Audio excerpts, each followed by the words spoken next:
À cette semaine, cette Label Week, donc cette semaine où on désire vous conscientiser et vous apporter de l'information sur les différents labels qui sont disponibles pour le secteur touristique. Bon, c'est une liste non exhaustive évidemment, mais ce sont en tout cas les labels que Visite Bruxelles soutient.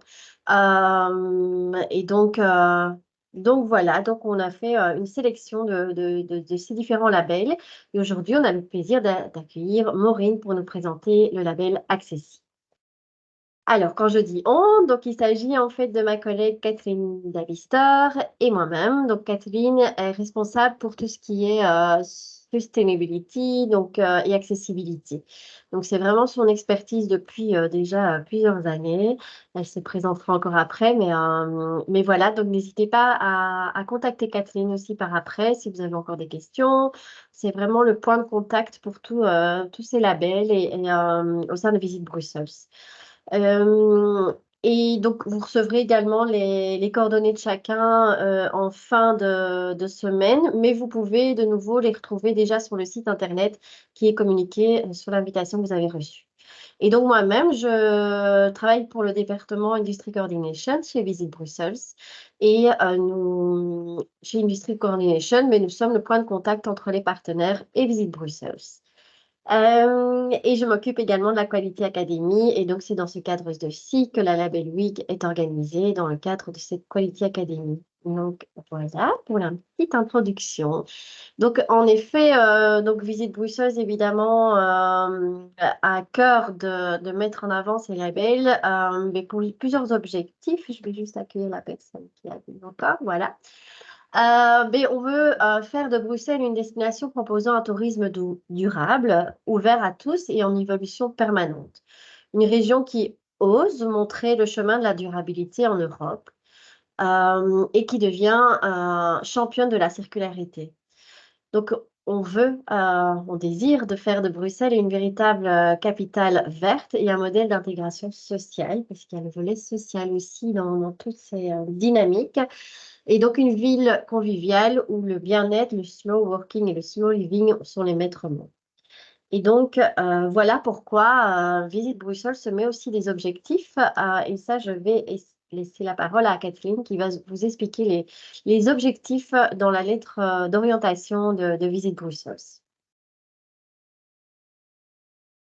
Alors oui, dans la lettre d'orientation de Visit Brussels, il y a plusieurs objectifs. Donc, développer un tourisme à impact positif, une décentralisation du tourisme, développer une image plus verte, plus durable de Bruxelles et surtout mettre le client, les partenaires au cœur de notre projet.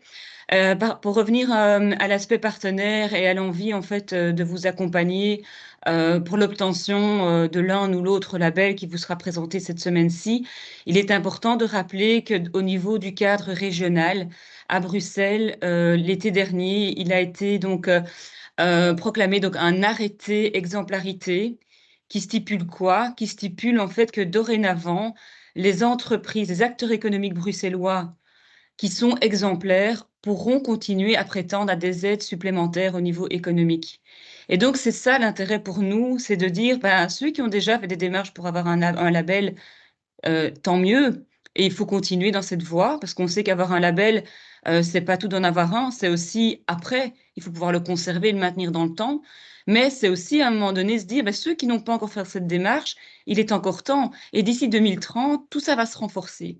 Et donc, c'est ça, nous, en fait, notre mission chez Visite, c'est de dire, on peut vous aider, on peut vous accompagner à faire ces démarches-là, parce qu'il y a plusieurs labels qui sont donc agréés en région de Bruxelles-Capitale. Tout ça se trouve sur le site internet de Bruxelles Économie et Emploi.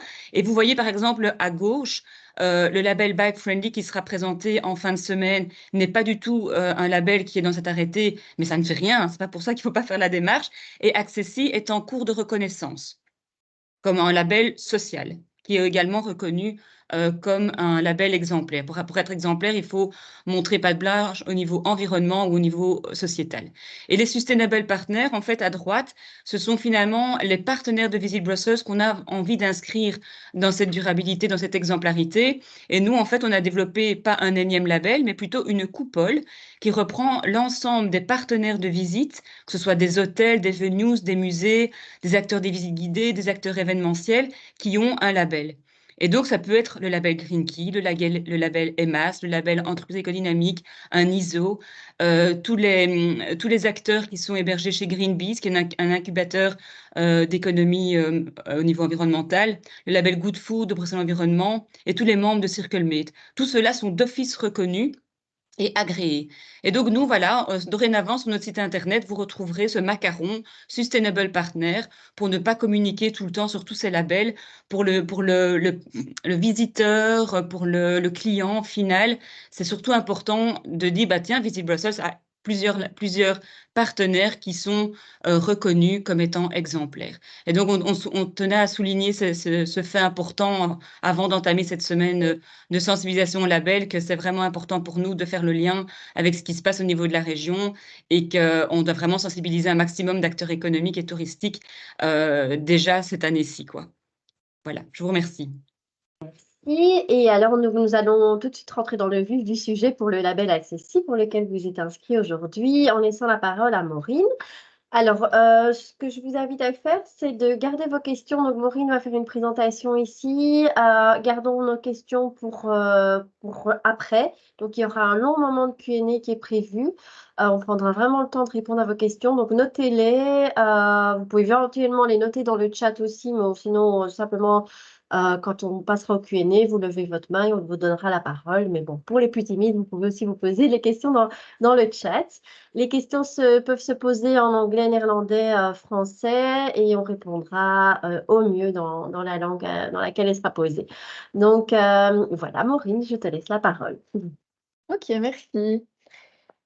Okay, so hello everyone. Today I will present our mission and services. So let's begin. So first of all, Accessi is a non-profit organization and we are the only accessibility auditing organization recognized by the political authorities in French-speaking Belgium.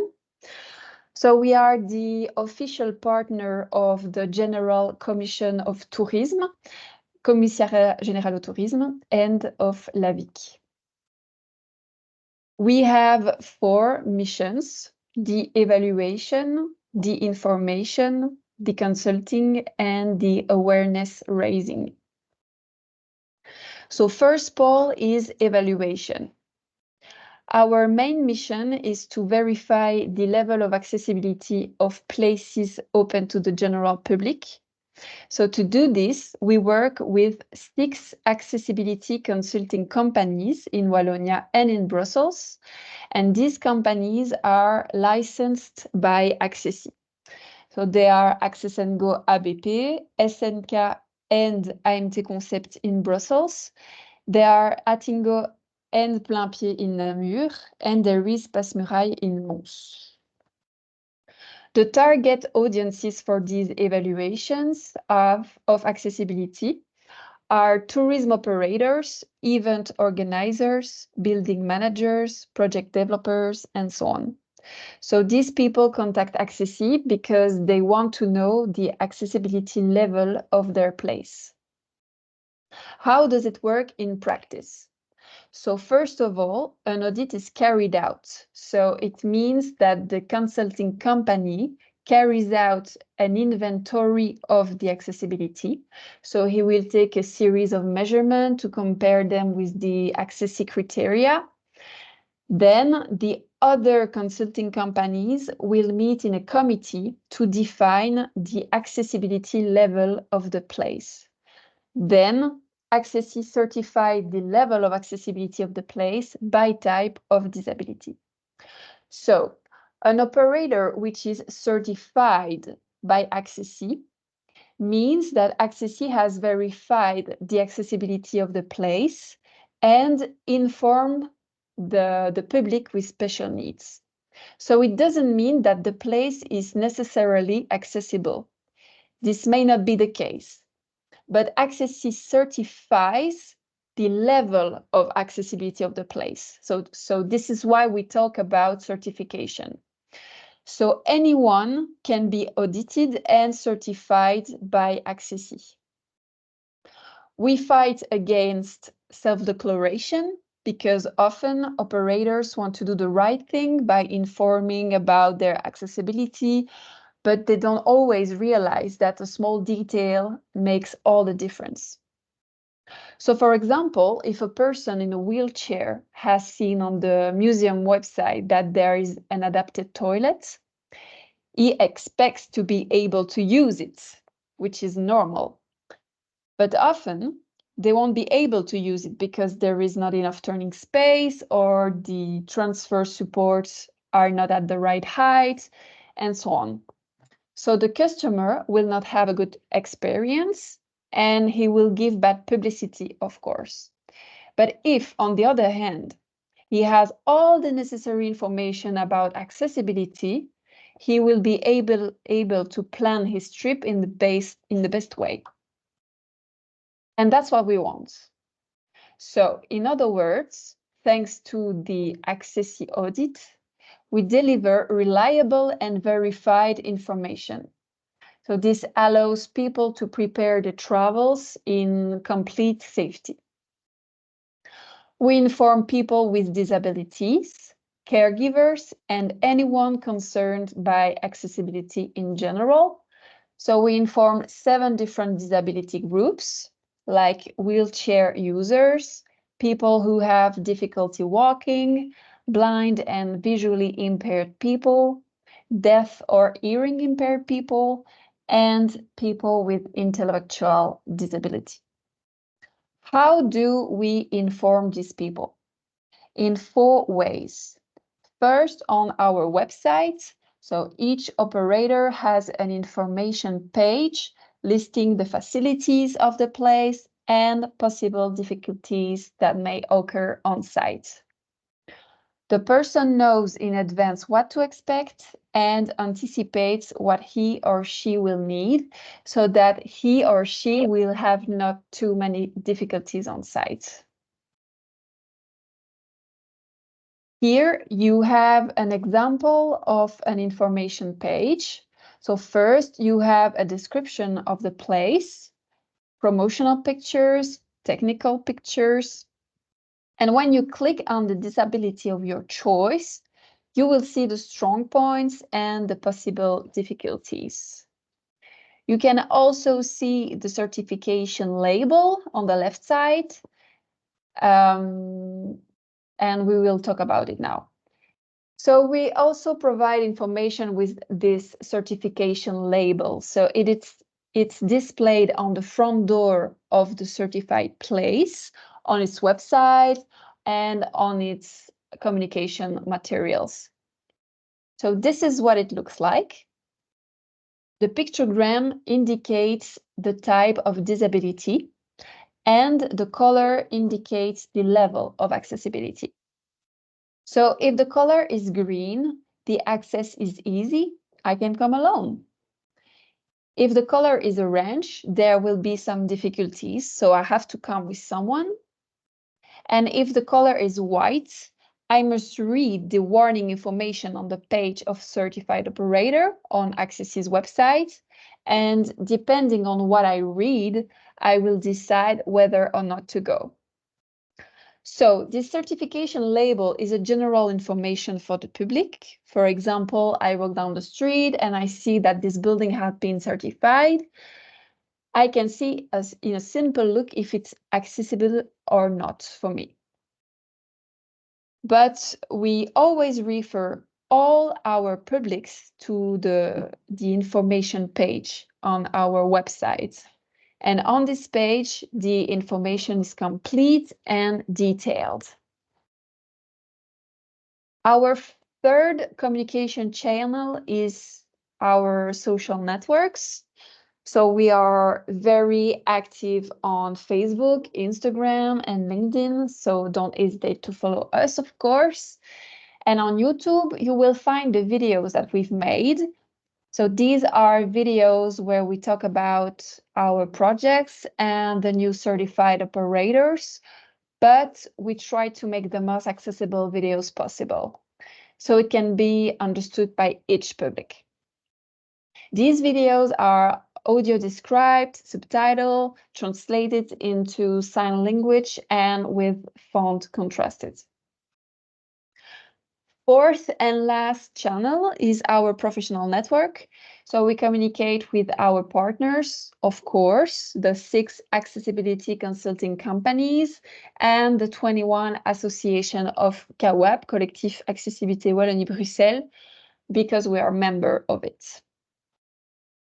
So we have seen the 2 first missions of Accessi, which is evaluation and information. Then we will talk about consulting. So for operators who want to go further, it's possible to ask for recommendation by type of disability to maximize the accessibility of the place. So as a concrete example, La Fonderie in Molenbeek-Saint-Jean has been audited in the framework of a partnership with Visit Brussels. We will talk about it right after this. And after this audit, the operator received recommendation to improve its accessibility. Here, I have extracted a small part of the recommendation file that was sent. So you can see some pictures, the list of items that needs to be improved, and technical sheets with measurement that must be respected.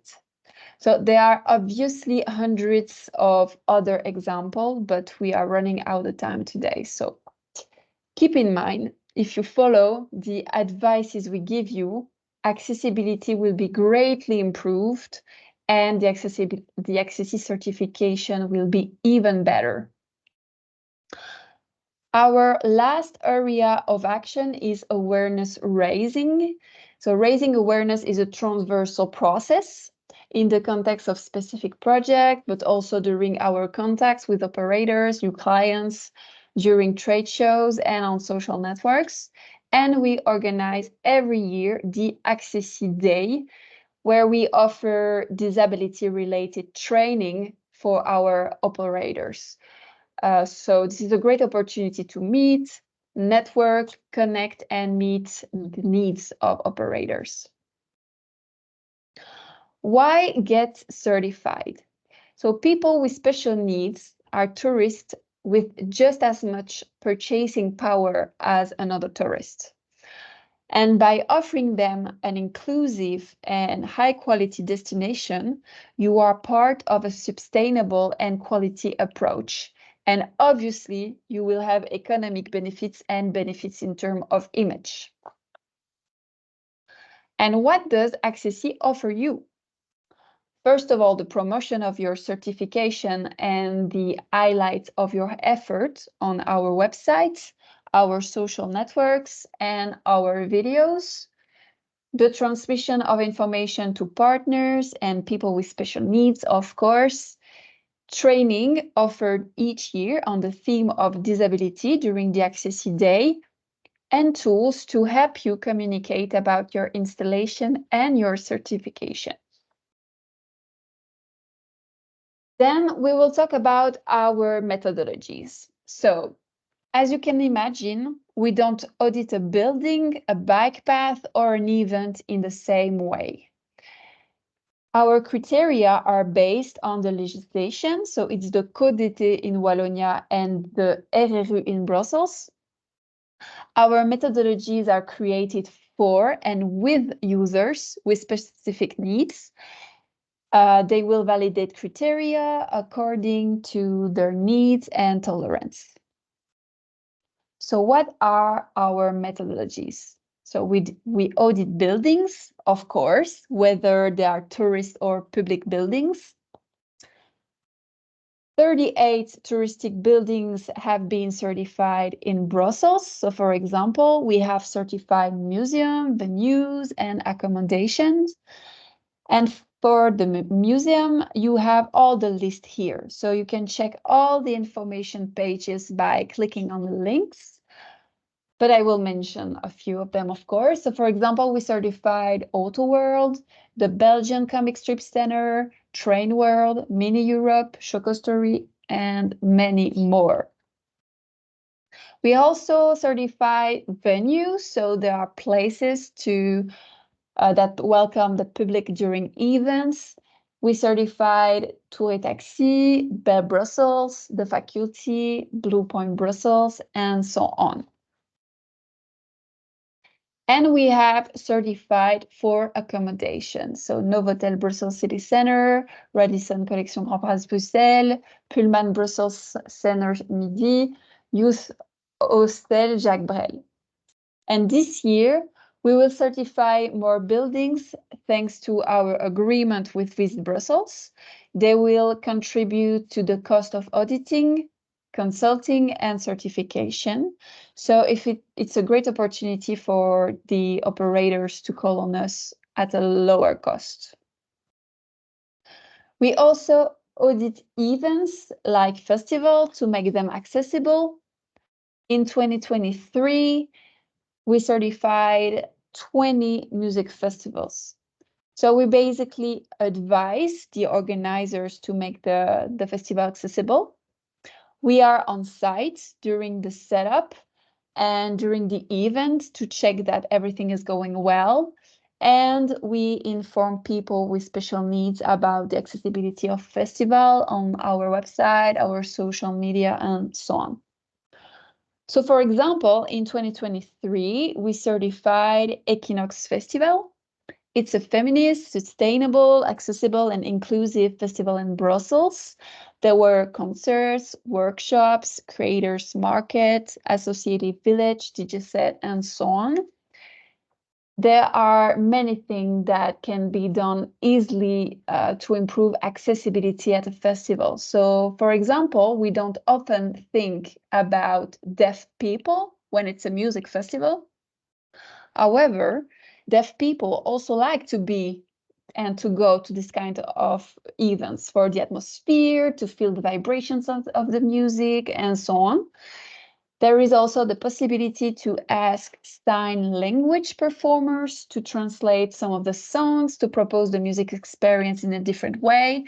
So you have a picture here on the left that shows the sign language performers at the concerts. And this year, we will supervise and certify 3 events thanks to our agreement with Visit Brussels. We have already supervised them last year, so this year it's a great opportunity to go further. And there is the Bright Festival, which was taking place last week in Brussels, and we certified it. And there are also the Belgian Pride and the Irish celebration in May. We also audit bike paths in the countryside or in the city. So in 2023, 5 bike paths have been certified. In total, since 2019, 27 bike paths have been certified. So in Brussels, there is a ride between the municipalities of Jet and Laken, proposed by ProVelo and certified by Accessi. So we can audit bike paths in the countryside and also in the city. Okay, then a quick comment about our methodology called Bain de Forêt, so literally forest bath. Well, it's a walk in the forest with a guide to reconnect yourself with nature. And in Fenville, they go into the forest with small groups and do quiet activities. And people with special needs are delighted with this kind of experience. We are also working on natural parks. So since 2018, Accessi has been working with the Fédération des Parcs Naturels de Wallonie to transform forest paths to make them accessible to people with special needs. And 7 natural parks have already been certified. And finally, for the moment, we are working on 2 new methodologies. So first of all, walking towers, because people are more and more interested in going for a walk in the open air, in nature. And the second one is the adventure parks. So we are wondering if people with special needs would be interested in going to adventure parks, if it was accessible for them. And that's what we are studying right now. Our methodologies are updated according to the feedback from the field and the evolution of the needs. It evolves from year to year, of course. And if you are inspired by all of this, don't hesitate to contact us to propose your projects, and we will discuss it together. Okay, a quick word about the renewal of certification. So the validity period of a certification is 3 years.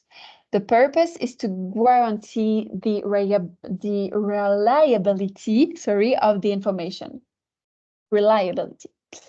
Once the term is expired, we propose to the operator to renew the certification. So there are 3 possibilities. If there has been no change during these 3 years, the operator signs a declaration on honor and pays a fee of €60.50, VAT included, annually.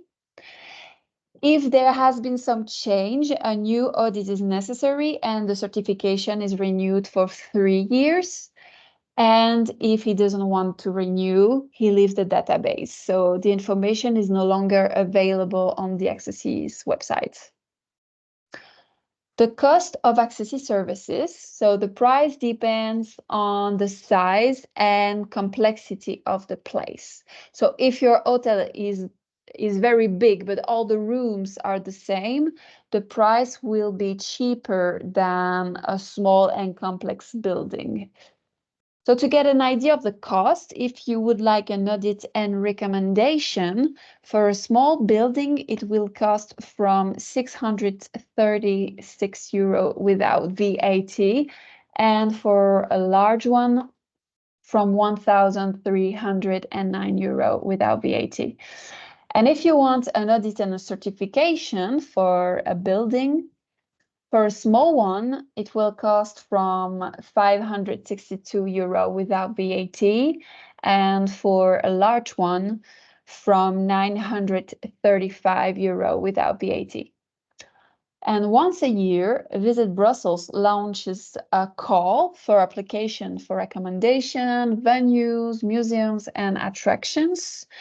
And the infrastructures that have a good potential in terms of accessibility will benefit from the financial support of Visit Brussels, which will cover the cost of audit, consulting, and certification. So if you are interested, please let us know. And now I propose to listen a story of an operator who is certified. This is the Lac de Bonbois, which has a very nice project, and Marie-Julie Bakken has agreed to tell us about it on video. So it's in French, but there are English subtitles. And yeah, so thank you for your attention. And if you have any questions, feel free to ask them after the video. Alors, Céline, est-ce que tu peux brancher la vidéo parce que quand je clique dessus, ça m'ouvre une nouvelle page. Ah oui, ça ouvre quand même. Ok. Alors, arrêter le partage. Je vais partager autrement. Voilà. Je vais y arriver. J'ai coupé le partage. Alors, attends, je vais le mettre en... Hop.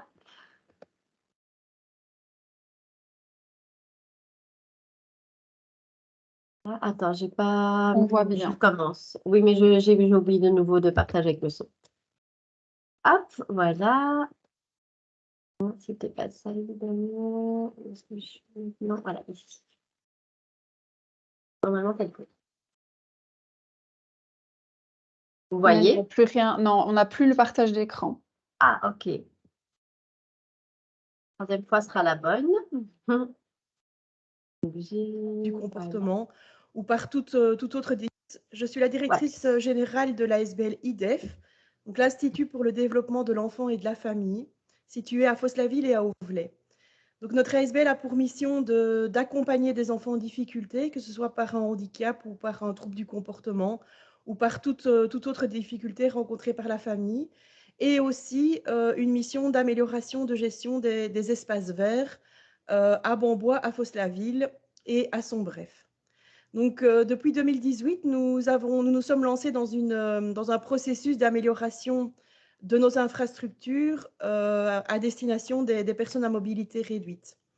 En 2018, on a eu l'occasion de participer à une journée de sensibilisation de l'ASBL Accessi à Namur, où l'ASBL Passe-Muraille réalisait des modules de sensibilisation et permettait aux participants de vivre ce qu'une personne à mobilité réduite ou en situation de handicap pouvait vivre dans des situations du quotidien. Et donc, cette matinée nous a particulièrement interpellés. Ensuite, on a eu l'occasion d'étendre cette sensibilisation à l'ensemble de notre personnel par une journée de team building.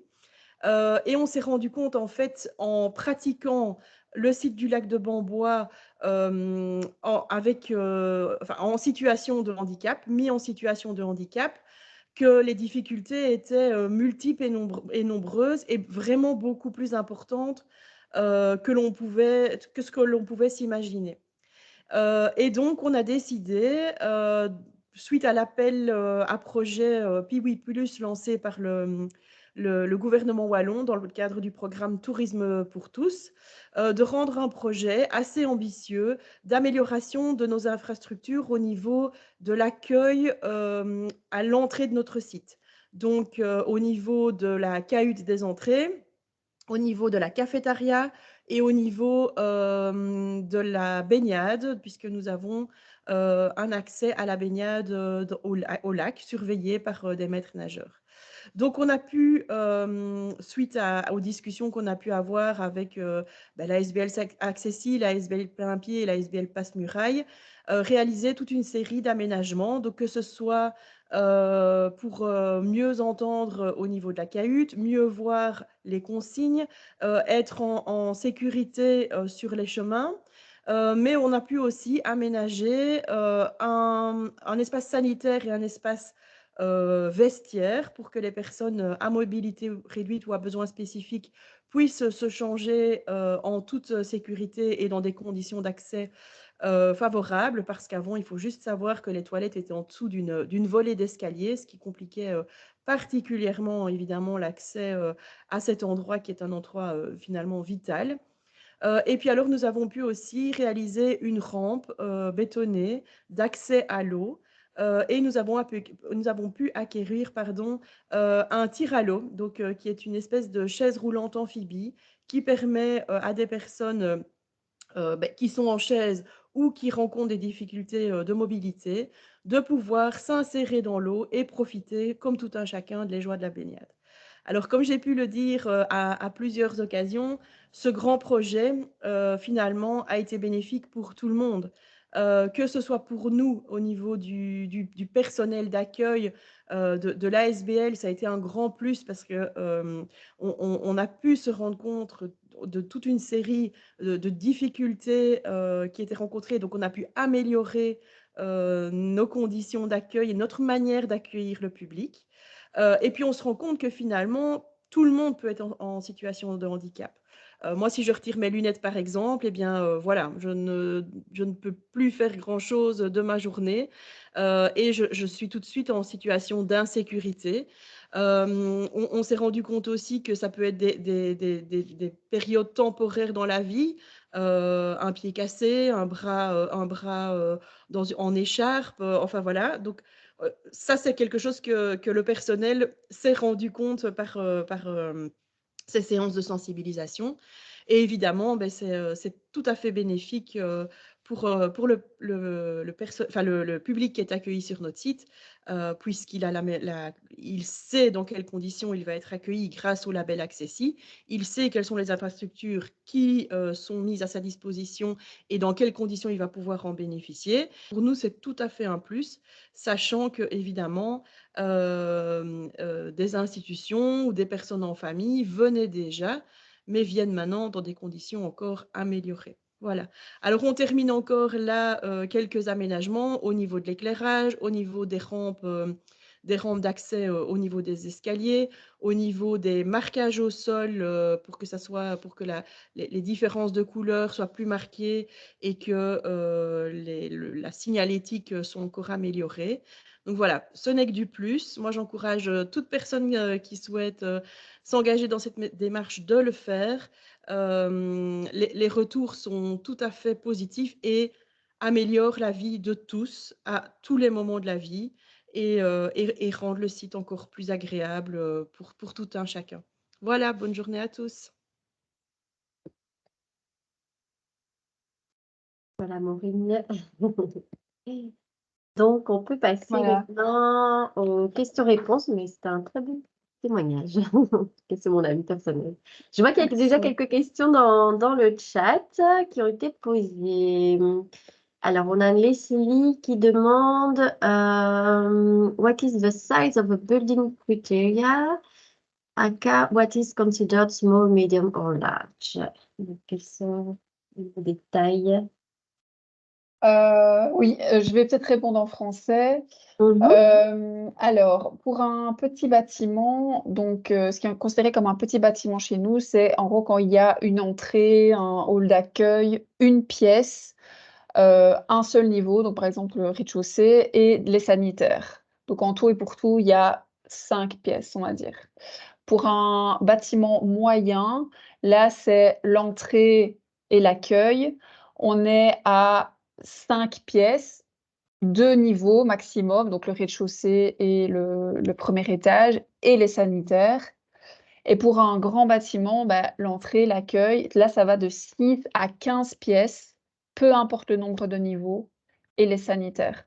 Maintenant, ce qui est important de dire, c'est si c'est vraiment un immense bâtiment, ou si c'est pas un bâtiment, c'est un événement ou un circuit vélo ou autre, évidemment, on calcule ça de manière différente. Donc, on va calculer ça au tarif horaire en fonction de la prestation qui devra être réalisée sur place. Ça veut dire pour un bâtiment, on va dire, de 133 pièces, un hôtel, est-ce que vous devez faire une audit de tout le bâtiment ou par exemple l'entrée, le restaurant, les espaces communs et la chambre handicap si on en a une? Ouais, c'est une très bonne question. Donc, alors, on ne va pas auditer tout le bâtiment parce qu'évidemment, nous, le but, c'est que, par exemple, une personne en chaise puisse avoir accès à là où les chambres PMR proposées. Pour les autres types de publics, que ce soit les personnes aveugles, malvoyantes, sourdes, malentendantes, ben, du coup, ils peuvent utiliser les chambres classiques. Et donc, on va faire plutôt attention au sein de ces chambres à des petites choses comme par exemple le système d'alarme incendie. Est-ce qu'il est bien doublé d'un flash lumineux et vibrant pour ce type de public, par exemple les sourds qui ont besoin d'avoir l'information visuelle. Mais donc, on va auditer peut-être 2-3 chambres classiques, les chambres PMR prévues. Et alors, en fonction, le restaurant, tout à fait, on peut l'auditer aussi. Si par exemple c'est un restaurant qui est vraiment à l'extérieur de l'hôtel, mais qui est adossé, bah, certainement ce sera alors 2 certifications, parce que ça veut dire que des personnes extérieures qui ne sont pas forcément à l'hôtel peuvent tout à fait avoir accès au restaurant pour aller passer un moment là-bas. Et si par exemple le restaurant est vraiment à l'intérieur de l'hôtel et que majoritairement ce sont des personnes qui sont à l'hôtel qui y vont, et il y aura une seule certification et effectivement dans la fiche informative on notera bien que le niveau d'accessibilité du restaurant est très bon pour tel et tel public, quoi. Voilà. Merci beaucoup. Alors, je vois qu'Alexa a une question aussi. Je ne sais pas si Alexa veut prendre la parole. En tout cas, je lis la question. Donc, ben, c'est plutôt peut-être pour toi, Catherine, quand aura lieu le prochain support financier de Visite Bruxelles? Alors, si on se tient l'année passée, on envoie un mailing dans le courant du mois d'avril. Alors, il faudra tenir compte aussi des périodes de congés qui tombent au mois de mai, mais dans tous les cas, l'opérateur a un peu plus d'un mois pour y répondre.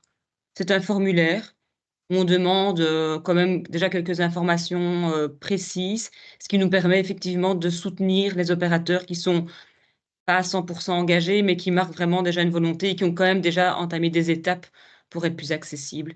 Et la délibération se fait avec un petit jury en juin, avant les vacances, et vous êtes informé, si je me rappelle bien, vers la mi-août. Mais tout se met en place à l'automne, en fait, hein. Donc c'est un processus assez long. C'est pour ça aussi qu'il faut tenir compte du fait que la labellisation peut prendre parfois du temps si vous passez par Visit Brussels, parce qu'on a mis en place ce système-là, appel à candidature, Il etc. faudra bien faire attention, en tout cas dans l'envoi du mailing, que les personnes inscrites aujourd'hui le reçoivent également. Bien sûr, ouais. Mm. Ok.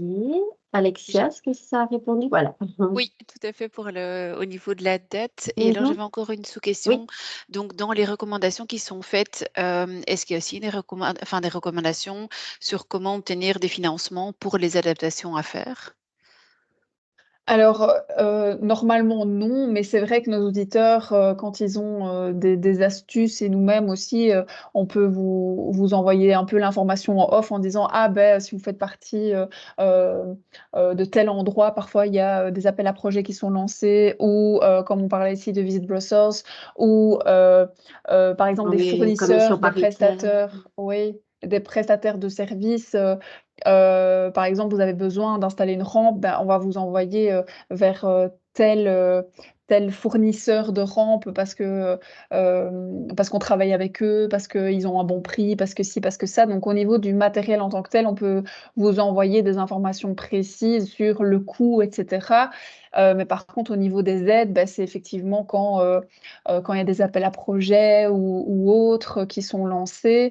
Et, et ça dépend aussi au niveau des aménagements. Parfois, les aménagements qu'on met en place peuvent être temporaires. Si c'est dans le cadre d'un événement, bah, il est possible de louer du matériel pour mettre en accessibilité le lieu le temps de l'événement. Et donc, voilà, c'est un coût différent aussi et des adaptations différentes aussi, quoi. Donc voilà. Mais donc non, dans le cas de recommandations, en tout cas, on ne note pas euh, ce genre d'infos, quoi. C'est plutôt dans les échanges en off avec les personnes. Mhm. Ok, merci. De rien. Est-ce qu'il y avait d'autres questions? Alors, je vais quand même le citer oralement, mais on mettra encore l'information dans le mailing. C'est vrai qu'il y a aussi une foire des labels qui se prépare, qui aura lieu le 18, c'est ça, Kathleen? Le 18 mars. Donc, c'est un peu le même événement que c'est de Label Week, sauf que là, ça sera en physique. Et donc, il y aura d'autres acteurs qui seront présents, mais je vais vous envoyer tout ça dans le mail de suivi, si vous n'avez pas reçu l'invitation directement de Bruxelles Environnement. Et donc, ce sera encore une occasion de rencontrer finalement tous ces différents labels. Mais au-delà de ça, comme c'est en physique, de rencontrer d'autres personnes et de voir un petit peu les possibilités. Ça ouvrira encore des portes, je pense, en continuité de cette semaine. Et ça aura lieu où, Les hubs. Chez Hub Ok. Brussels, oui. Ouais. Donc, chaussée de Charleroi. C'est plutôt fin de journée, hein. C'est plutôt à 4 Oui. heures, c'est de 4 à 6. Donc c'est vraiment... il y a d'abord une plénière de 30 minutes et puis il y a des stands, hein. Donc chaque label peut exposer et puis il y a un drink. C'est important aussi. Voilà, est-ce qu'il y a encore des questions? N'hésitez pas. Donc, dans le mail de l'invitation, vous allez voir, il y a un petit lien. Et sur ce lien, on mettra en cours de semaine la présentation de Maureen et le replay de cette session. Mais vous pouvez déjà, de toute façon, y trouver les coordonnées de Maureen aussi si vous avez encore des questions à poser en direct. Oui, n'hésitez pas. Oui. Eh bien, merci beaucoup. S'il n'y a plus de questions. Ah, Pascal, est-ce que vous avez une question? Oui, bonjour, Oui. bonjour à tous. Non, j'ai pas de question, mais je voulais d'abord saluer cette initiative. Je trouve ça super, vraiment génial. Nous sommes un centre d'animation et de pédagogie, donc on n'a pas réellement besoin du label, mais je me rends compte à quel point plus effectivement on montre ces labels visuels, plus on va appeler à un mouvement finalement de solidarité qui semble pourtant tout à fait naturel dans nos actions à tous, dans notre profession et dans la vie de tous les jours. Donc, Je trouve que c'est une très belle initiative et je trouve que on doit se serrer les coudes. Et donc, du coup, nous, en fait, on est une association, on reste beaucoup, enfin, on ne fait pas de publicité, on travaille plutôt en sous-traitance. Ça fait maintenant plus de 20 ans que je fais de l'accessibilité avec des formations pour les aveugles et ce genre de choses. Et donc, volontiers, si quelqu'un a des questions, etc. aussi, voilà, sur le souci de cette discrimination qui se fait au quotidien par un handicap. Ça peut être même des soucis de mental, hein. Quand on arrive dans un lieu et on parle beaucoup de problématiques de santé mentale à l'heure actuelle, le fait d'avoir un cadre plus dépouillé, ouvert à tous, ça participe aussi à l'accueil, en fait, à l'accueil touristique d'une manière globale, quoi. Et donc voilà, je voulais juste vous féliciter. Comme il n'y a pas de questions, je me dis, autant le C'est très dire que j'ai gentil. trouvé que On c'était prend. très intéressant. Merci à vous. Au revoir. Merci. On prend. Merci beaucoup pour ce retour. Et bien, sur ce beau retour, je pense qu'on peut terminer cette session. Donc, c'est le but, hein, on fait des sessions d'1 heure. Si c'est plus court, tant mieux. On a tous des agendas très chargés. Et donc, demain, on se retrouve pour le label Good Food, pour les personnes qui se sont inscrites. Et ici, pas, mais je ne sais pas où vous êtes inscrits donc, pour le reste de la semaine. Mais donc c'est demain, même endroit, même heure, j'ai envie de dire. Voilà. Merci beaucoup. Merci beaucoup. Merci à vous. Bonne journée. Au revoir. Merci, Au bonne revoir. journée. Bonne journée à tous. Au revoir, merci, bonne journée. Au Au revoir. revoir. Bonne journée.